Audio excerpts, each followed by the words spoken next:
अभी हमारे साथ किसान नेता संदीप भारती जी मौजूद हैं और इनसे बातचीत करेंगे, क्योंकि रवि आज़ाद का जो मुद्दा है वो आज के दिन चर्चा का विषय बना हुआ है। पूरे हरियाणा में आज के दिन रवि आज़ाद का नाम है और जो वो किसानों की आवाज़ भी उठाते थे, लेकिन अभी थोड़े दिन पहले ही उनके ऊपर एक मुकदमा दर्ज होता है। उसमें पोस्को एक्ट, SC/ST एक्ट और कई अन्य धाराएं द्वारा उनको गिरफ्तार भी कर लिया जाता है और उनके 3 जो साथी थे, जो उसके काम करने वाले थे, उनको भी पुलिस द्वारा गिरफ्तार कर लिया जाता है। रवि आज़ाद का खुद का कोई दोष नहीं है, लेकिन रवि आज़ाद की जो लापरवाही थी, साथ वाले लड़कों के ऊपर कोई आक्षेप था, उसके समाधान के लिए जो तरीका रवि ने अपनाया वो तरीका सामाजिक कानूनी किसी दृष्टि से ठीक नहीं था। देखा गया रवि आज़ाद द्वारा पंचायत बुलाई जाती है सतगामा खाप की, और उसमें कमेटी द्वारा उनको निर्दोष साबित कर दिया जाता है कि वो पंचायत की तरफ से आमतौर पर ऐसा होता नहीं है। पंचायत जो है इस तरह के मामलों में पीड़ित पक्ष बुलाता है जिसके ऊपर ज्यादती हो रही है। कई बार आरोपी पक्ष भी बुला लेता है, वो ये कह के बुलाता है कि झूठा फंसाया जा रहा है, जैसा रवि कह रहा था। लेकिन पंचायत किसी को निर्दोष साबित नहीं करती। पंचायत किसी के लिए जांच की मांग कर सकती है, भाई ये मामला बिना जांच के सरकार इसमें कदम आगे ना बढ़ाए। निर्दोष घोषित करने वाली बात थी वो थोड़ा सा ज़्यादा होगी, तो सारा घूम फिर के भाई ये TRP वाला सा मामला बन गया, जिसकी वजह से जो सामाजिक परंपराएं जिस तरह से होती हैं उस तरह जाने की बजाय थोड़ा सा ज़्यादा बढ़ गई। भाई कानून जो है ना, पोक्सो एक्ट में, SC/ST एक्ट में कानून बड़ा सख्त है। इस तरह का कोई आरोप लग जाता है, चाहे वो SC/ST एक्ट का आरोप हो चाहे पोक्सो का हो, उसकी आप कानूनी पैरवी करें।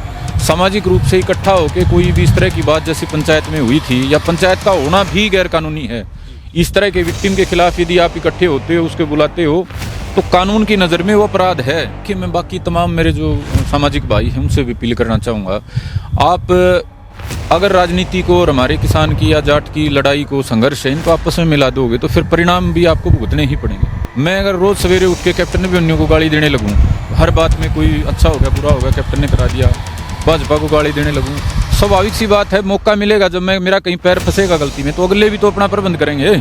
अगर आप ये मान रहे हो कि मैं रोज़ मोदी को गाली दूँ और मेरा कुछ ना बिगड़े तो कैसे संभव है?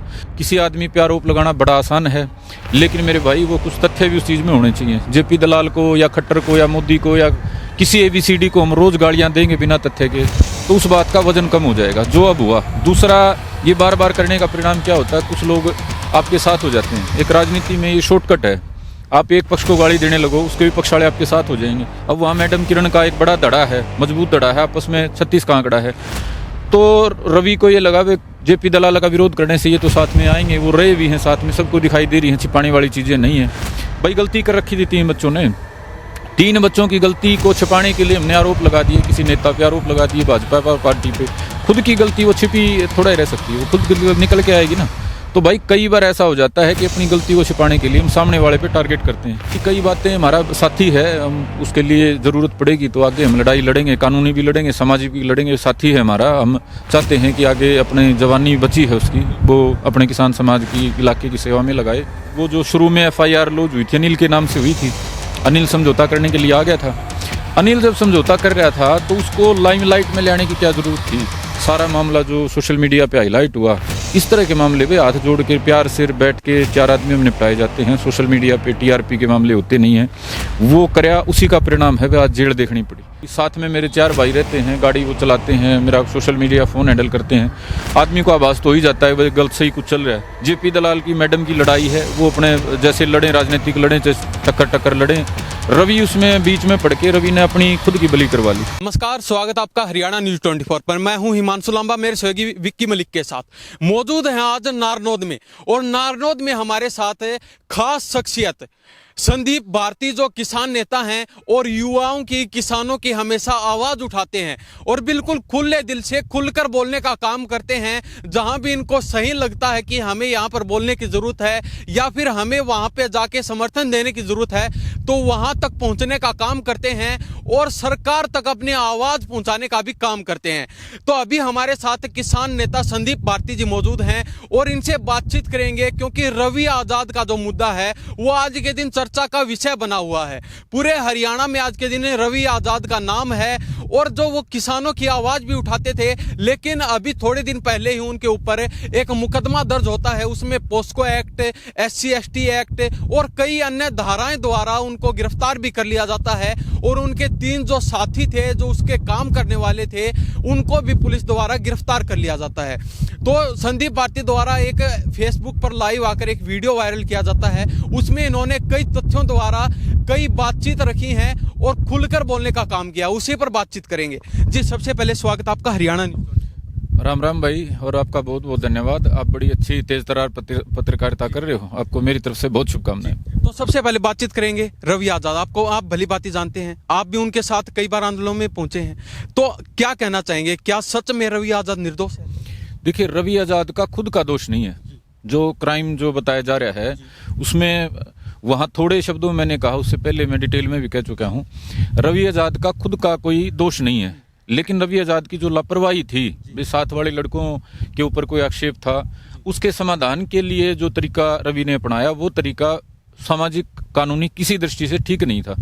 अगर कानूनी दृष्टि से समाधान की बात थी तो दोनों पक्षों जो लड़के थे उनको अगलों के घर ले जाता, वे ये गलती सी हो रही है और इसका बहन बेटी सबकी बराबर होती है। इनका जो भी जैसा भी हो जी, हाथ जोड़ के जो भी आप सामाजिक इनको दंड देना चाहो वो दे के जी और सुलझाओ बात को। लेकिन देखा गया रवि आजाद द्वारा पंचायत बुलाई जाती है सतगामा खाप की, और उसमें कमेटी द्वारा उनको निर्दोष साबित कर दिया जाता है। बड़े बड़े किसान नेता वहां पर पहुंचे थे, उन्होंने साफ कहा कि रवि आजाद निर्दोष है, इसका कहीं भी रोल नहीं है, ये बिल्कुल सही है अपनी जगह पे। देखिए, वो पंचायत की तरफ से आमतौर पर ऐसा होता नहीं है। पंचायत जो है इस तरह के मामलों में पीड़ित पक्ष बुलाता है जिसके ऊपर ज्यादती हो रही है।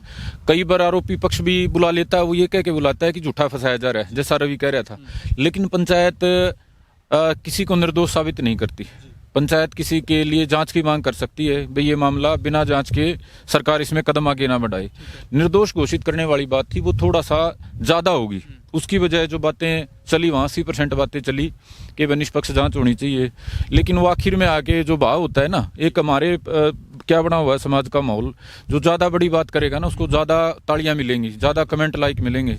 तो सिर्फ लोगों से एक बार वो ताली के चक्कर में और बड़ी बात कह देते हैं कई बार हम, उसका परिणाम हम देखते नहीं कि उसका परिणाम पूरे समाज को भुगतना पड़ता है। और ABCD कोई भी आदमी खड़ा होकर पूरी पंचायती परंपरा पे सवाल उठाने लगता है। तो पंचायत की तरफ से जो उस समय लास्ट में ये फैसले वाली बात हुई, उस तरीके से नहीं होनी चाहिए। उसके बजाय निष्पक्ष जांच की ही जो बात थी वो सबको समझ में आती, सारे उस पर सहमत भी होते। लेकिन उस पंचायत में जो दूसरा पक्ष था, ना वो मौजूद रहा, ना उनकी कोई प्रतिक्रिया ली गई, ये भी आप जानते हैं। देखिए, वो तो शुरू में ही बुलाया जाना चाहिए था। जब पंचायत रखी गई था ना, रखने से पहले ही पूछा जाना चाहिए था।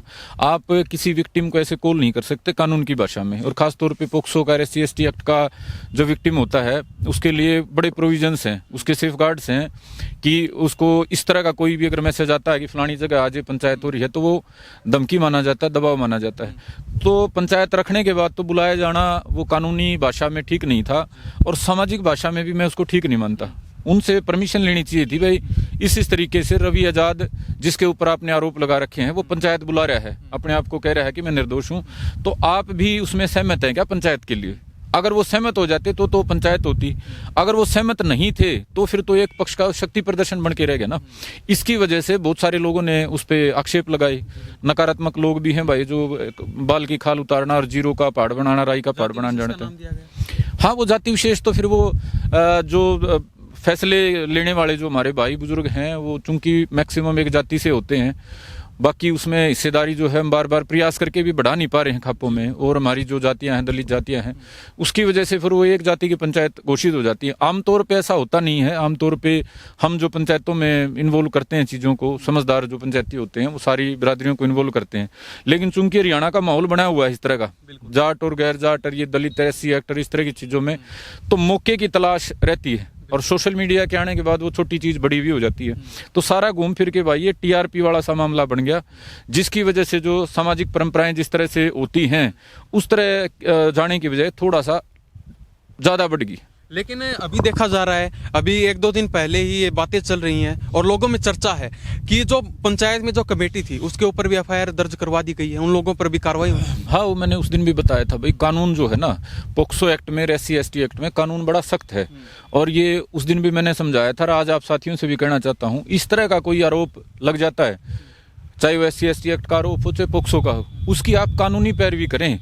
सामाजिक रूप से इकट्ठा होकर कोई भी इस तरह की बात जैसी पंचायत में हुई थी, या पंचायत का होना भी गैर कानूनी है, इस तरह के विक्टिम के खिलाफ यदि आप इकट्ठे होते हो, उसके बुलाते हो, तो कानून की नज़र में वो अपराध है, और वो अपराध जो है उसकी काट कानून ही है। हम सामाजिक रूप से इकट्ठा होकर झगड़ों को सुलझा लेते हैं, पंचायतें झगड़ों को सुलझाने का काम करती हैं, बढ़िया बात है, लेकिन पंचायतें कानून के ऊपर जाने का काम नहीं कर सकती। हम कोर्ट को ओवर पावर नहीं कर सकते। जो लॉ एनफोर्समेंट एजेंसीज हैं उनके ऊपर दबाव बना के हम कोई भी ऐसा नहीं है कि धक्के से कोई काम करवा सकते हैं। तो जो मामला हुआ उसका कारण सिर्फ यही रहा कि उसके कानूनी पक्ष पे बात नहीं करी गई। अगर कानूनी पहलू पे बात करी गई होती तो ये FIR लॉज और ये शिकायत, इसका कोई मतलब नहीं रह जाता। जी, जब ये जो मामला चला तो उस समय रवि आज़ाद फेसबुक पर लाइव आते हैं और उसमें वो साफ साफ कहते हैं, जो पूर्व मंत्री JP दलाल हैं, कि वो मुझे फंसाने का काम कर रहे हैं, कहीं ना कहीं उनका हाथ है मेरे को दबाने के लिए, क्योंकि मैं किसानों की आवाज़ उठाता हूँ इसलिए मेरे को दबाया जा रहा है। तो ऐसा भी कुछ है? देखिए, मैं बाकी तमाम मेरे जो सामाजिक भाई हैं उनसे भी अपील करना चाहूँगा, आप अगर राजनीति को और हमारे किसान की या जाट की लड़ाई को, संघर्ष है, इनको आपस में मिला दोगे तो फिर परिणाम भी आपको भुगतने ही पड़ेंगे। अब मैं नारनौंद हल्के में हूँ, मैं अगर रोज सवेरे उठ के कैप्टन अभिमन्यु को गाली देने लगूं, हर बात में कोई अच्छा हो गया बुरा हो गया कैप्टन ने करा दिया, भाजपा को गाली देने लगूं, स्वाभाविक सी बात है, मौका मिलेगा जब मेरा कहीं पैर फंसेगा गलती में तो अगले भी तो अपना प्रबंध करेंगे। अगर आप ये मान रहे हो मैं रोज मोदी को गाली दूं और मेरा कुछ ना बिगड़े तो कैसे संभव है? तो मेरे भाई रवि ने लंबे समय से वो अपना जो ये काम है वो लगातार कर रहा है। मैं तो मेरी समझ के हिसाब से तो उसको एग्जैगरेशन मानता हूँ, ज़्यादा है। आप कोई गलती अगर प्रत्यक्ष दिखती है, किसी आदमी पे आरोप लगाना बड़ा आसान है, लेकिन मेरे भाई वो कुछ तथ्य भी उस चीज़ में होने चाहिए। JP दलाल को या खट्टर को या मोदी को या किसी ABCD को हम रोज गालियां देंगे बिना तथ्य के तो उस बात का वजन कम हो जाएगा, जो अब हुआ। दूसरा, ये बार बार करने का परिणाम क्या होता है, कुछ लोग आपके साथ हो जाते हैं। एक राजनीति में ये शॉर्टकट है, आप एक पक्ष को गाली देने लगो, उसके भी पक्ष वाले आपके साथ हो जाएंगे। अब वहाँ मैडम किरण का एक बड़ा धड़ा है, मजबूत धड़ा है, आपस में 36 का आंकड़ा है। तो रवि को ये लगा JP दलाल का विरोध करने से ये तो साथ में आएंगे, वो रहे भी हैं साथ में, सबको दिखाई दे रही हैं, छिपाने वाली चीजें नहीं है। तो उसका आपको फायदा मिला, आपके साथ 10 आदमी जुड़ गए, बिना मेहनत करे जुड़ गए, लेकिन उन 10 आदमियों के जुड़ने के साथ नुकसान भी तो आपको भुगतना पड़ेगा ना। ये तो भी कर्मफल का सिद्धांत है। राजनीति में, समाज में, जीवन में, प्रकृति में, जैसा हम करते हैं ना, हम किसी की खिलाफत करते हैं तो भुगतनी पड़ेगी। अब JP दलाल का जो मामला है, मैं उसके बारे में कुछ नहीं जानता, ना तो मैं ये जानता ये कह सकता कि वो ईमानदार आदमी है, ना मैं ये कह सकता कि वो करप्ट आदमी है, वास्ता ही नहीं पड़ा। अब यहाँ हमारे हल्के के आसपास के हम बता सकते हैं, भूत के देख रखे हैं। लेकिन जो किसान की बात है भाई, मैं ऐसा मानता हूँ हमने अपने जीवन में उसको पॉलिटिसाइज नहीं करा। कांग्रेस के राज में लड़े, ठीक है, हमारा कर्तव्य है, BJP के राज में हम लड़े, हमारा कर्तव्य है, लेकिन अब छोटी से छोटी बात को यदि मत्थे मरने लग जाए BJP ने करा दिया तो अपनी कमियों से ध्यान हट जाता है। अब ये जो पूरा मामला क्यों हुआ भाई, गलती कर रखी थी 3 बच्चों ने, 3 बच्चों की गलती को छिपाने के लिए हमने आरोप लगा दिए, किसी नेता पे आरोप लगा दिए, भाजपा पार्टी पे। खुद की गलती वो छिपी थोड़ा ही रह सकती है, वो खुद निकल के आएगी ना। तो भाई कई बार ऐसा हो जाता है कि अपनी गलती को छिपाने के लिए हम सामने वाले पे टारगेट करते हैं, अच्छी चीज नहीं है। गलती को स्वीकार करके जो बात खत्म हो जाती है तो कितनी बड़ी बात बन गई। और कह रहे थे कि 1000 किलोमीटर तक मेरा कोई वो नाम ही नहीं है। हम बस वो इस तरह की कई बातें, हमारा साथी है, हम उसके लिए जरूरत पड़ेगी तो आगे हम लड़ाई लड़ेंगे, कानूनी भी लड़ेंगे, सामाजिक भी लड़ेंगे, साथी है हमारा। हम चाहते हैं कि आगे अपने जवानी बची है उसकी, वो अपने किसान समाज की, इलाके की सेवा में लगाए। तो एक जरूरत से ज्यादा अगर कोई होगी तो हम भाई का सपोर्ट भी करेंगे। लेकिन जो शुभ चिंतक होता है ना, सच्चा शुभ चिंतक, वो अपने साथी को गलत कहे तो अच्छा होता है, झूठी बात में अगर वो करे जाए तो ठीक नहीं होता। तो रवि का ये एग्जैगरेशन था। जब आपको ध्यान होगा, वो जो शुरू में FIR लॉज हुई थी, अनिल के नाम से हुई थी, अनिल समझौता करने के लिए आ गया था। अनिल जब समझौता कर रहा था तो उसको लाइमलाइट में लाने की क्या जरूरत थी, उसको पब्लिसिटी करने की, देखो जी मेरे पे झूठे आरोप थे, फलाने थे, ये थे, मेरा समझौता होगा, ये भाई हो लिया था समझौता, चुपचाप जाके थाने में अपना वो दरखास्त वापस लेने की देता, बात खत्म हो जाती। दोबारा कोई FIR दर्ज होने की बात आती, फिर ऐसे कर लेता। जब आप छोटी सी भी गलती में आ रहे हो और खुद ही उसको बड़ा बना रहे हो, अब मान ले मैंने कोई गलती कर दी, मैंने गड्ढा खोद दिया और मैं पब्लिक को इकट्ठा करके कह रहा हूँ देखो यार ये मेरे ऐसे हो गया, ऐसे हो गया, तो रवि को वो एग्जैगरेशन नहीं करना चाहिए था। उसी का ये सारा मामला जो सोशल मीडिया पे हाईलाइट हुआ, इस तरह के मामले पे हाथ जोड़ के प्यार से बैठ के 4 आदमी में निपटाए जाते हैं, सोशल मीडिया पे TRP के मामले होते नहीं हैं। वो करया, उसी का परिणाम है आज जेल देखनी पड़ी। और जेल सरकार के खिलाफ आंदोलन में अलग होती है, इस तरह के मामलों में भाई कोई अच्छी चीज होती नहीं है जेल में। तो मेरा ये आपसे बात है। दूसरा, मैं बात चल रही है उस पर कह दूं, हमारे किसान समाज को, जाट समाज को भाई हर बात के लिए BJP को, मोदी को, खट्टर को, नायब सैनी को दोष देना बंद कर देना चाहिए। इसके कारण हो क्या रहा है, हमारी गलती है हम वो भी छिपा लेते हैं। हमारी गलती को हम भूल जाते हैं, अगले का मत्था मढ़ देते हैं वे किसी जेपी दलाल ने या कैप्टन अभिमन्यु ने या वे खट्टर ने या सैनी ने या मोदी ने करवा दिया। हमारी गलतियां जब तक हम स्वीकार नहीं करेंगे ना, वो सुधरेंगी कैसे? अगर हम इतने सच्चे अच्छे आदमी होते, देश को 75 साल आजाद हुए हो गए, आज तक किसान बैंकों का गुलाम, आड़तियों का गुलाम नहीं होता, तो कमियां तो रही है ना। हम धरती के सबसे ताकतवर अपने आप को वो मानते, प्रजाति जाति समाज सबसे मजबूत मानते हुए किसान बहुत लड़ाका समाज है, किसान बहुत योद्धा समाज है। उसके बाद भी हम बैंकों में गुट्टे क्यों ला रहे हैं भाई? 2013 में 4,500 जीडीपी की, आज भी 4,500 से नीचे बिक रही है।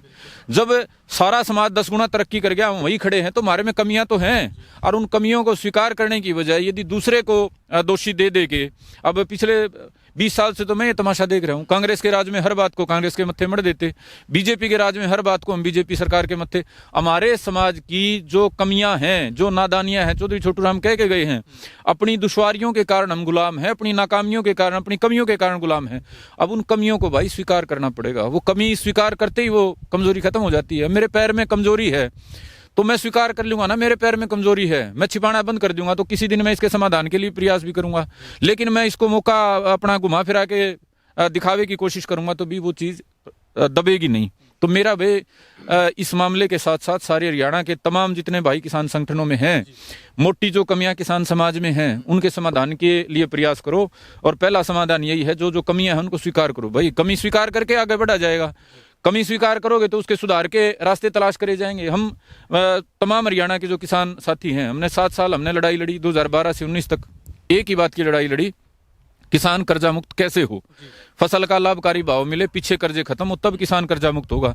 आज उस बात की चर्चा करने की बजाय एक आंदोलन तो वापसी कानून के नाम पे हो गया। उसके बाद 5 साल से लगातार क्या करा जा रहा है किसान आंदोलन के नाम पे, किसान यूनियन के नाम। मेरे ख्याल से सैकड़ों ही तादाद में किसान यूनियन होंगी, सैकड़ों किसान नेता होंगे, लेकिन जो मूल मुद्दा है ना, वह किसान कर्जा मुक्त कैसे हो, कितने उस बात की लड़ाई लड़ रहे हो, उसका बात के लिए कितनी बार सरकार से टक्कर मारी, कितनी बार माथे लाल कराए, कहाँ कहाँ आंदोलन हुआ। छोटी माटी बातों पे यार, कहीं टोल की बात पे, कहीं हमारे नेता को छोटा बोल दिया, कहीं हमारे को ये कह दिया, उन बातों पे किसान की ऊर्जा जाया कर रहे हो। तो मेरे भाई, मैं एक ये बड़े सभ्य शब्दों में, ये चेतावनी रूप में कहना चाहता हूँ, ये लड़ने वाली लगभग आखिरी नस्ल है। ये जो जैन जी आ रही है ना, ये जैन जी के लड़ने की बात बस की बात नहीं है। तो ये चेतावनी है भाई सभ्य समाज को। अगर लड़के कोई व्यवस्था परिवर्तन करना है किसान की हालत में, समाज की हालत में, तो आखिरी मौका है। उसके बाद तो अलग तरह की लड़ाइयां लड़ी जाएंगी। तो संदीप भारती जी, आप बातचीत करें, जैसे आप कह रहे हैं कि चौधरी बंसीलाल का गढ़ है वो, तोशाम लगा लीजिए, लोहारू लगा लीजिए, तो क्या लगता है, क्या रवि आजाद राजनीतिक षड्यंत्र का शिकार होगा? देखिए, चीजों को बढ़ाया तो गया है, तो दिखाई दे रहा है। रवि आजाद की गलती जितनी थी उससे ज्यादा बढ़ा चढ़ा के सरकार की तरफ से कराया गया है। लेकिन वो हम चूंकि पहली गलती खुद की मानते हैं, हम ये गलती नहीं करते तो सरकार को मौका नहीं मिलता। जेपी दलाल को या जो भी रवि के प्रतिद्वंदी हैं या सरकार में हमारे विरोधी, उनको मौका नहीं मिलता। हमने गलती करी, सरकार को मौका मिल गया, सरकार ने फिर उसमें तेल डालने का काम कर दिया। अब हमने 1 ग्राम मान लो कोई गलती कर दी, तो उसको 10 ग्राम तो सरकार ने कर ही रखा है। जितना बड़ा जो काम था वो तो उतना संगीन नहीं था, वो जो गलती है वो उतनी संगीन नहीं थी, उसको संगीन फिर मौका पाके उन्होंने बना दिया। ज्यादती तो कर ही रखी है। अब रवि के साथ भी और उन 3 बच्चों के साथ भी ज्यादती तो कर ही रखी है। वो उतना बड़ा मामला था नहीं सामाजिक भाषा में, लेकिन कानूनी भाषा में किसी चीज को बड़ा बनाना पुलिस के लिए कोई ज्यादा बड़ी बात होती नहीं है। वो जो बात थी वो अलग तरह की बात थी, उसको अलग तरह का बना के और बदला जो उतारने का प्रयास है, वो सारी बातें स्पष्ट दिखाई दे रही हैं भाई। तो क्या आपके हिसाब से रवि आजाद निर्दोष है या फिर कहीं ना कहीं उनका भी हाथ? देखिए, हाथ मैं नहीं मान सकता हूँ। ये लापरवाही तो मैंने कह दिया, लापरवाही है रवि की। साथ में मेरे 4 भाई रहते हैं, गाड़ी वो चलाते हैं, मेरा सोशल मीडिया फोन हैंडल करते हैं। आदमी को आभास तो ही जाता है भाई गलत सही कुछ चल रहा है। तो वो मतलब इस लेवल पे आदमी कई बार नहीं सोचता है कि भाई इस चीज को रोक लिया जाए। एक गलती ये है। दूसरी, जब कोई चीज होगी जो अखबारों में आ गई या मान ले पुलिस थाने तक चली गई, उसके बाद वो बड़ी भारी लापरवाही है कि उसको सोशल मीडिया टीआरपी और हंगा कबड़ निपटाने की कोशिश करी। हमारी ये जो किसान बिरादरी है ना, हम किसी चीज को सुलझाने की बजाय हंग ताकत से चाहते हैं कि समाधान हो जाए। तो वो ताकत का समाधान जो था वो समझदारी नहीं थी। तो अब क्या लगता है, क्योंकि रवि आजाद को जेल में डाल दिया गया है, पुलिस द्वारा हिरासत में लिया गया है, तो क्या रवि आजाद जल्द ही बाहर आएंगे या फिर और भी लंबा प्रोसेस चलने वाला है? देखिए, मेरी व्यवहारिक समझ के आधार पे कह रहा हूँ, जब जेल में डाला है इतने सारे होने के बाद भी, पंचायत के बाद भी, तो सबूत उन्होंने बांध दिए होंगे। मामला मैं फिर कह रहा हूँ, इसमें रवि आजाद की लापरवाही है, लेकिन भीतर से ये मैं नहीं मान सकता कि रवि ने कोई इस तरह का गलत काम करवाने की सोची होगी। वो तो मौका मिल गया अगलों को, रवि ने लापरवाही कर दी, अगले को राजनीतिक जो प्रतिद्वंदी है उनको मौका मिल गया, रवि ने जैसे निपटाया जाना चाहिए था निपटाया नहीं, फिर और बात बढ़ गई। अब है ना, ये चक्रवर्ती के रूप में चीजें जुड़ती जाती हैं। तो आज मेरी समझ के हिसाब से भाई जो एसआईटी है उसने जोड़ घटा अपने सबूतों के रूप में उसको बांध दिया होगा, क्योंकि हम जो चीज सही मानते हैं जेल निरपराध निर्दोष लोगों से भरी पड़ी है। क्यों? क्योंकि कानून में उनकी चीजें जोड़ने के लिए पुलिस के पास बहुत तरीके होते हैं। तो नवी इतनी बड़ी गलती में नहीं था, लेकिन उसको पुलिस ने और राजनीतिक जो मामला जोड़ घटा वहां चल रही है इलाके की राजनीति, उसमें वो बलि का बकरा बन गया। रवि को अपने आप को बलि का बकरा नहीं बनने देना चाहिए था। जेपी दलाल की मैडम की लड़ाई है, वो अपने जैसे लड़े, राजनीतिक लड़े, टक्कर लड़े, रवि उसमें बीच में पड़ के रवि ने अपनी खुद की बलि करवा ली। और आगे वो और नुकसान ना हो, 10, 12, 15 साल उस भाई ने और अपनी नौजवानी में सेवा करनी है। उसके लिए हम अगर आवश्यकता पड़ेगी तो वे सभ्य तरीके से जो कानूनी सामाजिक तरीके होते हैं दायरे मर्यादा में रह के, वैसा मैं वहाँ जो मेरे साथी भाई हैं उनके माध्यम से हम प्रयास भी करेंगे, जरूरत पड़ेगी जैसा करेंगे। और प्रयास करेंगे कि भाई ये जो उसको जेल में डाला गया है ज़्यादा लंबा समय वो जेल में ना रह पाए। तो अब चलते चलते हरियाणा प्रदेश की जनता को रवि आज़ाद के बारे में क्या कहना चाहिए? भाई रवि आज़ाद एक मेहनती भाई है, समाज के लिए काम कर रहा है। उसने लापरवाही दिखाई, गैर जिम्मेदारी दिखाई, और उसने ये सोशल मीडिया पे जो बात नहीं आनी चाहिए थी वो ला के इसको बड़ा कर दिया। उसकी इतनी ही गलती है, लेकिन उसके बदले यदि हम ये मान लें कि भाई वो कोई चरित्र में उसमें कोई उसने ऐसा बड़ा कर रखा है, वो गलत बात है। तो उसके लिए हमारे को प्रयास करना चाहिए। सरकार को मौका मिला है, वहाँ जो राजनेता हैं आप उनको मौका मिला, उस के ऊपर हमारे को संज्ञान लेना चाहिए और भाई उसको जेल से निकलवाने के लिए गंभीर कानूनी और सामाजिक प्रयास होने चाहिए। और साथ में जो पंचायतों पे मुकदमा और पंचायती में मुकदमे वाली बात है वो सबको समझ में आ गई। जो भाई पंचायत में थे वहाँ जिनके मुंह से चीज़ें निकली उनको भी समझ में आ गई।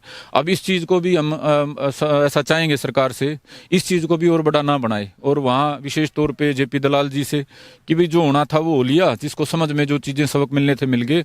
अब इस चीज़ को इतना आगे ना बढ़ाओ कि कल को भाई हमारे जैसे आदमी भी ये मानने लगे भाई जेपी दलाल गलत कर रहा है। ठीक है, रवि ने जो गलती लापरवाही करी थी एक बार जेल देख ली, और पंचायतियों के ऊपर एक बार FIR होगी या जो भी है। अब इस बात को इतना ना बढ़ाएं, आपस की जो एक रंजिश होती है या रंजिश पाड़ के सोचे भाई ये मेरे खिलाफ बोल के गया था और मैं इसका फांसी तोड़ा दूं, तो वो नहीं। उसको समाधान की बात होनी चाहिए। इलाके की जो लोहारू की सरदारी है, हरियाणा के सम्मानित लोग हैं, इस मामले के भी समाधान की कोशिश होनी चाहिए। समाज जो है वो जायज मुद्दों पे लड़ने वालों का इंतजार कर रहा है। किसान की जमीन बिकती जा रही है, बैंकों में किसान की गुलामी की जो लिस्ट है वो लाखों से बढ़ती जा रही है। तो अब किसान को लड़ने वालों की जरूरत है भाई, और इन बातों से अपनी ऊर्जा जो है बचा के असली जो मुद्दा है किसान की कर्जा मुक्ति का, उस पे लगाई जानी चाहिए। और इसके लिए मैं चाहता हूं कि आप सारे मिलकर प्रयास करें। आपका बहुत बहुत धन्यवाद। धन्यवाद जी। तो अभी हमारे साथ किसान नेता संदीप भारती जी मौजूद थे और इन्होंने सभी मुद्दों पर खुलकर बोलने का काम किया है। तो इस बारे में हरियाणा प्रदेश की जनता की क्या प्रतिक्रिया है कमेंट बॉक्स के माध्यम से जरूर दे दीजिए। इन्हीं सब बातों के साथ मैं हिमांशु लांबा, मेरे सहयोगी विक्की मलिक के साथ हरियाणा न्यूज़ 24। नमस्कार, जय हिंद।